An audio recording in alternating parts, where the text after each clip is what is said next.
Xo'p, nima bo'ldi? 4 kundan beri qulog'im dahshatli darajada og'riyotdi. Yerga yotib olib, yig'laydigan darajada ishoninglar. Chunki yana aytaman, hozirgi holatimda menga og'riq qoldiruvchi dorilar mumkin emas, ukollar mumkin emas.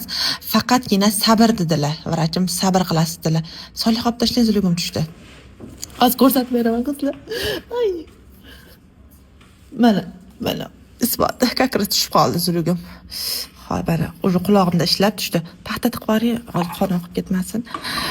Xo'p, ya'ni men shunaqa qiyin vaziyatga tushib qoldim, quloq og'rig'idan dahshatli darajada o'sha qulog'imda og'riq, yiring bilasizlar qanaqa og'riq beradi ikkala qulog'im. O'sha bitta edi, ikkinchi kunidan ikkinchi tarafga o'tdi. Dishchan bering, sovaring, Soliha tushib ketib qoldi hozir.